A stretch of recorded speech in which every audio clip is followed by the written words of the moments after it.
Assalamualaikum warahmatullahi wabarakatuh. Perkenalkan, nama saya Talifa Ulaya Yusok dengan NIM 2111213012 dari IKMA 2 Universitas Andalas.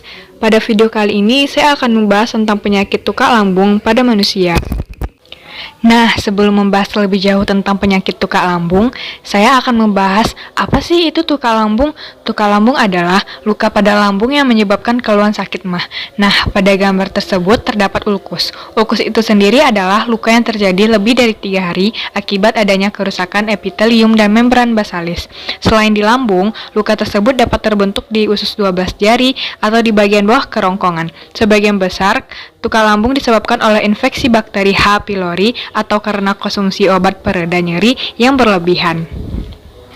Nah, selanjutnya, apa sih penyebab seseorang bisa terkena tukak lambung? Yang pertama, infeksi Helicobacter pylori. Bakteri ini penyebab utama timbulnya luka pada lapisan lambung.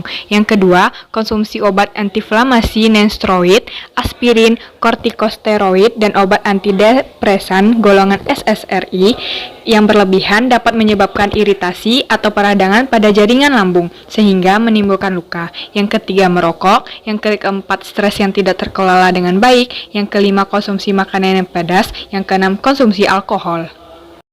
Selanjutnya, bagaimana proses pencernaan pada manusia? Pertama, dalam mulut, Anda akan mengunyah dan memecah makanan menjadi beberapa bagian agar lebih mudah dicerna, dan air liur akan bercampur dengan makanan untuk memulai proses pemecahannya menjadi bentuk yang dapat diserap dan digunakan oleh tubuh. Proses pencernaan makanan pada manusia berikutnya terjadi di kerongkongan. Melalui serangkaian kontraksi yang disebut peristaltik, esofagus mengirimkan makanan ke lambung. Lambung mengeluarkan asam dan enzim kuat yang melanjutkan proses pencernaan makanan pada manusia. Usus kecil ini merupakan tahap berikutnya dari proses pencernaan makanan pada manusia dengan menggunakan enzim yang dikeluarkan oleh pankreas dan empedu dari hati. Kotoran atau limbah yang tersisa dari proses pencernaan makanan pada manusia akan dialirkan melalui usus besar melalui gerakan peristaltik. Pertama dalam bentuk cair dan akhirnya dalam bentuk padat saat air dikeluarkan dari tinja. Tugas rektum adalah menerima fases dari usus besar, memberitahu Anda bahwa ada fases yang akan dikeluarkan dan menahan fases sampai proses eliminasi terjadi. Anus adalah bagian terakhir dari saluran pencernaan. Nah, selanjutnya proses pencernaan saat terkena tukak lambung. Prosesnya sama halnya dengan proses pencernaan normal, tapi ketika bakteri H. pylori berkolonisasi di mukosa yang melepaskan adesin yang membuat mereka melekat pada alveola yang ada di lambung, dan adanya protease yang merusak sel mukosa. Kerusakannya berpola yang diawali di bagian antrum yang nantinya akan menyebar ke seluruh lambung yang akan menyekat juga di duodenum. Jika dibiarkan erosinya itu akan semakin dalam dan akhirnya menyebabkan tukak lambung tersebut. Akibatnya ketika terkena tukak lambung seperti nyeri pada ulu hati.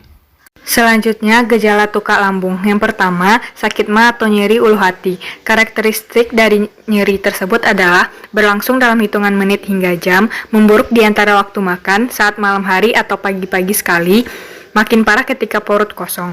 Yang kedua, ada mual dan muntah. Yang ketiga, perut kembung. Keempat, lemas. Yang kelima, dada terasa seperti terbakar. Yang keenam, sulit menarik nafas. Nah, bagaimana sih cara pengobatannya? Yang pertama, mengonsumsi obat PPI digunakan untuk menurunkan kadar asam lambung dan meredakan gejala. Yang kedua, bismut. Obat ini berfungsi untuk melapisi dan melindungi luka dari asam lambung. Yang ketiga, antibiotik bertujuan untuk membunuh bakteri H. pylori. Selanjutnya adalah hal yang sangat penting, yaitu pencegahan. Yang pertama, rutin cuci tangan, terutama sebelum makan dan setelah dari toilet. Selanjutnya, cuci bahan makan dan masak hingga benar-benar matang. Yang ketiga, hindari mengonsumsi minuman beralkohol. Keempat, pastikan air yang diminum bersih dan sudah dimasak. Yang kelima, batasi penggunaan obat (OAINS). Yang keenam, perbanyak makan sayur, buah, dan biji-bijian. Dan yang terakhir, berhenti merokok. Sekian dari saya terkait dengan penyakit tukak lambung. Wabillahi taufiq wal hidayah. Assalamualaikum warahmatullahi wabarakatuh.